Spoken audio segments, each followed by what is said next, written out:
अस्सलाम वालेकुम नाज़नीन। वीडियो शुरू करने से पहले आपसे गुजारिश है कि अगर आपने मेरे चैनल को सब्सक्राइब नहीं किया है तो जल्द से कर ले, क्योंकि ऐसे वीडियो आपको बआसानी मिलती रहे। सुल्तान ने कहा, डॉक्टर साहब क्या ये ऑपरेशन आप करेंगे? तो मैंने कहा, मैं ही करूँगा, यहाँ पर तो डॉक्टर मैं ही हूँ। तो सुल्तान कहने लगा कि यानी कि मेरी बीवी आपके सामने बिना कपड़ों के रहेगी? तो मैंने कहा, सुल्तान देखो, मैं डॉक्टर हूँ और मुझसे कुछ छुपा नहीं है। मैंने हज़ारों औरतों के ऑपरेशन से बच्चे पैदा किए हैं और हज़ारों के नॉर्मल। अगर तुम ये ऑपरेशन करवा लो तो इसमें तुम्हारा ही फ़ायदा है। तो सुल्तान कहने लगा, डॉक्टर साहब कैसा फ़ायदा? सुल्तान बहुत ही सीधा आदमी था। मैंने उससे कहा कि जब ऑपरेशन होगा तभी तुम उसके साथ काम कर पाओगे, वरना ज़िंदगी भर तरसते रहोगे। मैंने सुल्तान से कहा कि तुम फिक्र मत करो, ऑपरेशन होने के बाद भी तुम्हारी बीवी को कुंवारी ही रहेगी। ये सुनने के बाद सुल्तान की परेशानी थोड़ी कम हुई और वो मुझसे कहने लगा, डॉक्टर साहब आप कुछ भी कीजिए, ऑपरेशन कीजिए या फिर कुछ और भी कीजिए, पर कुछ ऐसा कीजिए कि मैं उसके साथ वो सब कर सकूं, ताकि हमारे घर में भी बच्चे हों। नहीं तो मैं गांव भर में किसी को मुंह दिखाने के काबिल नहीं रहूँगा। ये ख़ानदान की इज्जत का सवाल है। वो मेरे आगे हाथ जोड़ने लगा। तो मैंने कहा, सुल्तान तुम घबराओ नहीं, अपनी बीवी को मेरी क्लिनिक में भर्ती करवा दो। 3-4 दिन में वो ठीक होकर तुम्हारे घर आ जाएगी और जब तुम बाहर से वापस आओगे तो फिर अपनी बीवी के साथ मौज करना। तो सुल्तान बहुत खुश हो गया और कहने लगा, डॉक्टर साहब आपका बहुत बहुत शुक्रिया। इस तरह से महविस मेरे घर आ गई। महविस अब मेरे जाल में फंस चुकी थी। अब सिर्फ उसके साथ काम करने की देर थी। महविस बहुत अच्छे इखलाक की लड़की थी।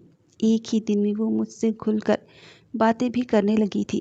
जब महविस मेरे सामने होती तो मेरा खुद पर काबू कर पाना बहुत मुश्किल हो जाता था। ऐसी बला की खूबसूरत थी वो। जवानी तो उसमें जैसे कूट कूट कर भरी थी। अब बस मैं उसके साथ काम करने का मौका ढूंढ रहा था। जब से मैंने महविश को देखा था तब से मैंने किसी भी कुंवारी या शादीशुदा औरत को हाथ तक ना लगाया था। आज जब मेरे पास महविश थी तो मैं कैसे खुद पर काबू कर सकता था? महविश को मेरे घर आए 1 दिन हो चुका था। उस रात तो मैंने किसी तरह अपने आप पर काबू किया, लेकिन आज रात अपने आप को काबू कर पाना बहुत मुश्किल था। मैं बदहवास हुआ जा रहा था। मुझे कुछ भी अच्छा नहीं लग रहा था। मैं बस महविस के साथ काम करना चाहता था। अब मुझे महविस से बात करनी चाहिए, कहीं मैं महविस के साथ ज़बरदस्ती ही ना कर बैठूं और मेरा सारा बना बनाया खेल बिगड़ जाए। मैं तो चाहता था कि महविस खुद मेरे करीब आए और मैं उसके साथ काम करूं। रात के खाने के बाद मैंने महविस को अपने रूम में बुलाया। महविस मेरे रूम में बैठी थी और मेरा खुद पर काबू कर पाना बहुत मुश्किल हो रहा था। मेरे तो दिल कर रहा था कि बस अभी महविस के साथ वो सब कर डालूं, लेकिन मैंने किसी तरह अपने आप पर काबू किया और मैंने महविस से कहा कि मुझे आपसे कुछ ख़ास बातें करनी हैं, आपके केस के बारे में। मुझे ये सब बातें जानना ज़रूरी है, तो ही मैं आपके केस को समझ पाऊँगा। मैं गहरी नज़रों से उसे देख रहा था। महविस ने मुझे देखा तो अपनी नज़र झुका ली।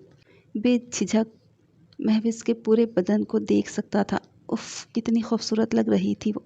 उसे कपड़ों में ही देखकर मेरा दिल मचल उठा था, तो बिना कपड़ों के वो मेरे दिल का क्या हाल करेगी?